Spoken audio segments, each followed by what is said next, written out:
La visibilité contrôlée rapporte de gros revenus, que ce soit pour les infopreneurs et ou coachs sur Instagram. Et je vais justement t'expliquer dans cette vidéo comment justement tu vas pouvoir mettre en place certains types de contenu, quel type de contenu qui va te rapporter quel type de résultat, la manière dont tu vas le faire pour que ça te rapporte cher ce résultat. Et tout ça, eh bien, condensé d'une certaine manière où tu pourras monter tes propres stratégies dès ce soir même pour continuer et commencer à poster du contenu qui va plaire à ton audience pour convertir un maximum d'abonnés en prospects, puis en clients.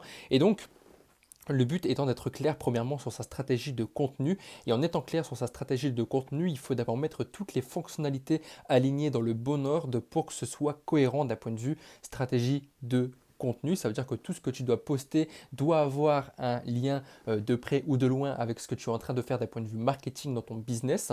Et donc, admettons si on prend les Reels. Donc, on va faire une base de rappel. Les Reels va aider à la visibilité plus à la conversion d'abonnés parce que sur Instagram, c'est ce qui rapporte le plus de visibilité. Mais attention, pas n'importe quelle visibilité parce qu'il est vrai de dire que l'algorithme va mettre ta vidéo en avant auprès des personnes qui sont peut-être qualifiées, d'autres non, d'autres potentiellement et d'autres très peu, voire pas du tout qualifiées. Et donc c'est justement en faisant ce type de contenu qui fonctionne sur Instagram de manière contrôlée. Donc je vais t'expliquer juste après les templates étape par étape à mettre en place pour que ça marche pour toi, pour qu'il y ait aussi bien des personnes qui te contactent par DM, qui vont dans ta bio, qui rejoignent tes emails, ton Telegram, qui vont remplir ton formulaire ou prendre ton appel stratégique. Et bien tout ça commence à partir des Reels de par le contenu que tu vas poster. Ensuite, les posts et les carousels, ce seront des contenus qui vont donc aider maintenant à l'éducation et la relation. J'ai testé les posts, moi personnellement, en tant qu'acquisition, en tant que fidélisation, même pour une clientèle déjà existante. Et ce qui marche le mieux, eh bien, c'est tout simplement l'éducation ou la relation. Même si parfois on peut mettre des choses en place qui peuvent paraître trop simples ou autres, la simplicité marche. Le but n'étant pas de se poser 1000 questions, mais plutôt de passer à l'action et de faire du testing tout simplement. Et donc, quand je parle de contenu, d'éducation et de relations, c'est du contenu qui va mettre en place des méthodes par ta pédagogie grâce à des principes que toi tu vas mettre en avant, que ton audience vont se retrouver ou peut-être s'identifier à ce que tu mets en avant tout simplement dans les posts ou dans les carousels qui aujourd'hui, on ne va pas se le cacher, marchent plus très très bien. Il y a des personnes pour qui ça marche très bien, d'autres pour qui ça marche très peu, mais on va dire que ceux pour qui ça marche très bien représentent une minorité aujourd'hui.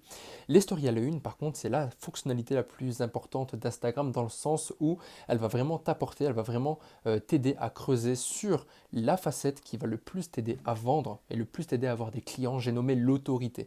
Les stories à la une, de par les ingrédients de conversion que tu vas mettre en place et décider d'afficher d'une certaine manière marketing, eh bien, ça va t'aider au final de pouvoir cultiver ton autorité, ta crédibilité dans ton domaine, donc dans ta thématique, ce dans quoi tu exerces, pour que les personnes qui t'écoutent se disent ok, celui-là, il a très bien compris le problème que j'ai vu en ce moment, il sait très bien l'expliquer avec des mots simples, sans trop faire compliqué. Je pense que cette personne est la personne la plus à même de pouvoir régler mon problème.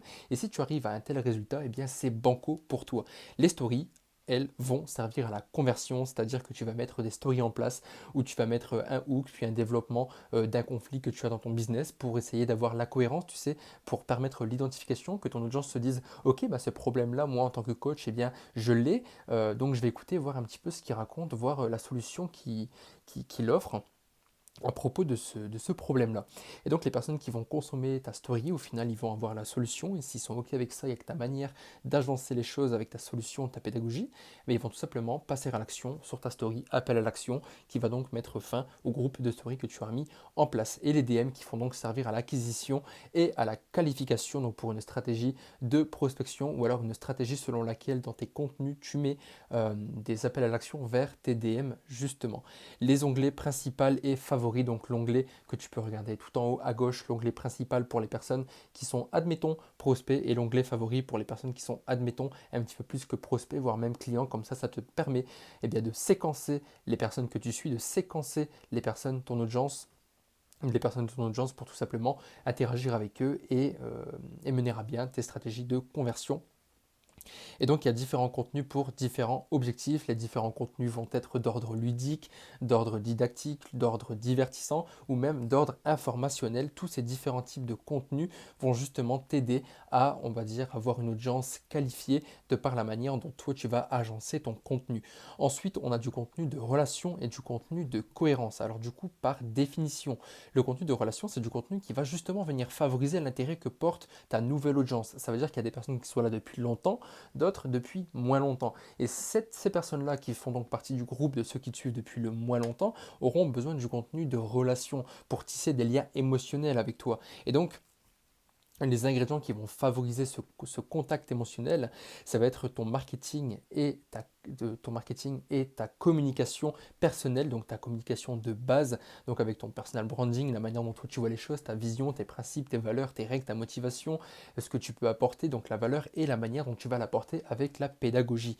Ensuite, il y a du contenu donc de cohérence et ce contenu de cohérence là, donc ça c'est les propres tests que j'ai pu mettre en place, le contenu de cohérence étant pour favoriser la considération d'une audience envers ce que tu as à apporter. Ça veut dire que d'abord il y a l'intérêt. Si la personne ne te porte pas d'intérêt, tu peux absolument rien faire avec. Et une fois que la personne t'a porté le moindre intérêt, eh bien le but ce sera de monter en considération pour cette audience-là, pour ce que tu as à apporter. Donc les ingrédients, ça va être tout simplement ton lifestyle, la manière dont toi tu vis ton business, tes résultats, les résultats que tu as grâce à tes activités, la preuve sociale, donc c'est-à-dire ce que les gens pensent de toi, de tes produits, ou alors les résultats qui sont grâce à toi, la spécificité, ça veut dire la manière dont tu vas faire venir quelque chose de spécifique et peut-être de compliqué de manière simple. Et donc, la cohérence, alors attends, tac, ici, voilà. La cohérence et la relation sont deux choses radicalement différentes, l'un pour apporter l'intérêt et l'autre pour apporter la considération. Et donc après on aura les Reels, donc les Reels qui font partie intégrante de cette stratégie de contenu, le but étant de faire simple, le but étant de faire ce qui marche. Et donc au niveau des templates, si admettons tu veux faire du contenu face cam ou du contenu audio avec des images qui tournent derrière, et bien tu peux commencer par un hook. Le hook ça va être le fait d'hameçonner l'attention de quelqu'un pour que la personne t'écoute, il faut que ce soit clair, il faut que ce soit concis. En moins de 3 secondes, il faut que la personne ait la couleur de ce que tu vas annoncer dans ta vidéo. Ensuite, tu peux passer par le développement. Le développement étant le développement du hook, c'est-à-dire le sujet par lequel tu vas aborder le conflit. Donc le conflit étant la solution que tu vas apporter par la suite, le conflit étant la problématique générale du public que tu cibles avec cette vidéo de par ce Reels. C'est donc la solution que toi tu promets, que tu peux mettre soit en description pour favoriser l'interaction, soit justement en DM ou alors en rejoignant tes emails, ton Telegram ou autre pour favoriser la conversion hors Instagram, toujours suivi du coup d'un appel à l'action. Un autre template, si admettons tu ne fais ni d'audio ni de vidéo, c'est justement de faire simple, tu peux regarder sur ma page Dylan TN Maverich ou alors Maverich Coaching pour tout simplement voir le contenu que je propose. Tu commences par un hook et ensuite tu mets un développement en liste et à la fin du coup un appel à l'action, tout ce qu'il y a de plus simple. Et ensuite tu vas tout simplement optimiser tes résultats selon les stats. Donc tu vas reprendre ce qui fonctionne, tu vas faire du testing avec ce qui fonctionne et tout ce qui ne fonctionne pas. Tout ce qui ne fonctionne pas, pardon, tu vas tout simplement l'arrêter pour mettre ton focus sur ce qui fonctionne. Donc voilà, si jamais tu as des questions particulière, tu peux rejoindre mon canal Telegram dans lequel je t'envoie de la valeur chaque jour sur le métier de coach et d'infopreneur sur Instagram pour justement avoir une clientèle qui arrive et qui soit attirée de manière éthique. A très bientôt, prends soin de toi, ciao.